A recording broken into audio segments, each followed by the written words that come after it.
Hello student, my name is Shweta from green park senior secondary school.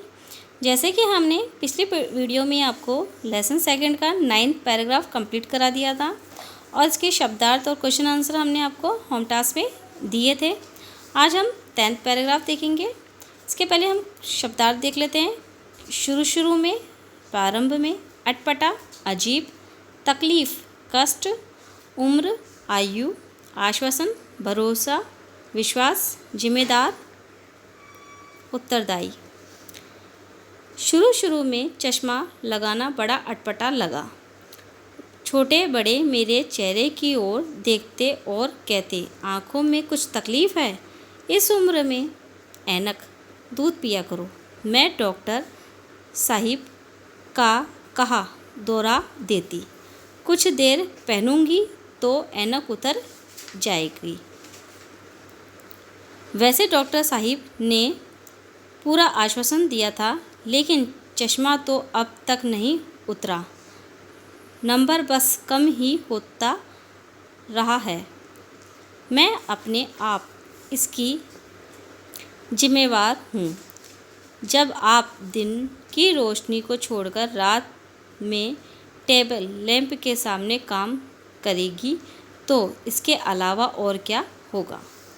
प्रसंग कि प्रस्तुत गद्यांश हमारी पाठ्य पुस्तक का नाम, आपके लेसन का नाम, उसके बाद रचिता का नाम और इसमें लेखक अपने जो चश्मा न उतारने की व्यथा को व्यक्त कर रही है कि वह किस प्रकार अपना चश्मा नहीं उतार पा रही। व्याख्या। शुरुआत में लेखिका को चश्मा लगाना बड़ा अजीब लगता था। जब वो शुरू में लेखिका चश्मा लगाना स्टार्ट किया था तो बहुत अजीब लग रहा था उन्हें।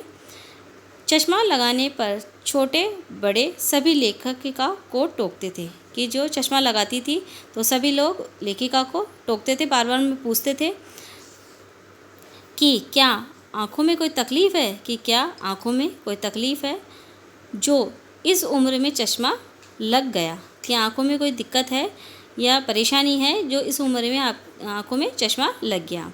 वे लोग लेखिका को दूध पीने की सलाह देते। वे लोग कहते लेखिका को तो दूध पिया करो जिससे कि आंखें कमज़ोर नहीं होगी। लेखिका को डॉक्टर साहिब की कही बात कि कुछ देर पहनने से चश्मा उतर जाएगा। जो डॉक्टर साहब ने लेखिका को कहा था कि कुछ देर चश्मा पहनने से चश्मा उतर जाएगा, दोहरा देती थी। जब भी वो कोई पूछता था तो यही बात वह दोहरा देती थी। लेखिका को चश्मा देते वक्त डॉक्टर साहब ने आश्वासन दिया था। जब लेखिका को चश्मा डॉक्टर साहब दे रहे थे तो उन्होंने आश्वासन दिया था, मतलब भरोसा या विश्वास दिखाया था कि यदि आप नियमित चश्मा लगाएंगी, अगर आप रोज़ चश्मा पहन के रहेंगी तो ये उतर जाएगा। परंतु चश्मा उतरा ही नहीं, बस नंबर ज़रूर कम हो रहा था कि परंतु वो रेगुलर रोज़ चश्मा लगाती थी लेकिन फिर भी उतरा नहीं, बस ये है कि नंबर कम हो गया। इसके लिए लेखिका ने स्वयं को ही जिम्मेदार बताया है। इसके लिए उसने जो उसकी चश्मा चढ़ा था उस पे लेखिका ने खुद को ही जिम्मेदार बताया, क्योंकि वह दिन की रोशनी में काम न करके, क्योंकि वह दिन की रोशनी, जब दिन में रोशनी रहती थी जब वह काम नहीं करती थी, रात में टेबल लैंप की रोशनी में काम करती थी, कि रात में वो टेबल लैंप की रोशनी में, जो लैंप होता है उसकी रोशनी में वो काम करती थी। इससे उसकी आंखें कमज़ोर हो गई थी। इस स्थिति में चश्मा कैसे उतरता, अतः चश्मा नहीं उतरा। इसके क्वेश्चन आंसर देखिए। लेखिका को डॉक्टर साहिब ने क्या आश्वासन दिया? लेखिका को डॉक्टर साहिब ने आश्वासन दिया कि यदि आप चश्मा नियमित पहनोगी तो यह उतर जाएगा। सेकंड क्वेश्चन है, लेखिका किस बात के लिए स्वयं जिम्मेदार है और कैसे?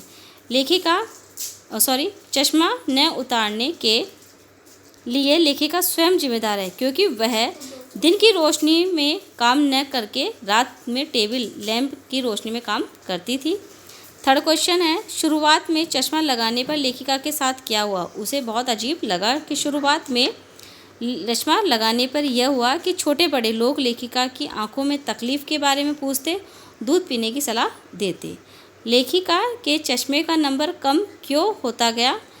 दिन की रोशनी छोड़कर रात में टेबल लैंप के सामने काम करने से लेखिका की ऐनक का नंबर कम होता गया।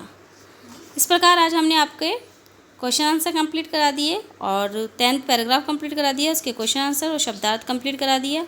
आज का आपका होम टास्क है शब्दार्थ और क्वेश्चन आंसर, ये आपको कॉपी में करना है और अब तक का जितना करा दिया वह लर्न करना है।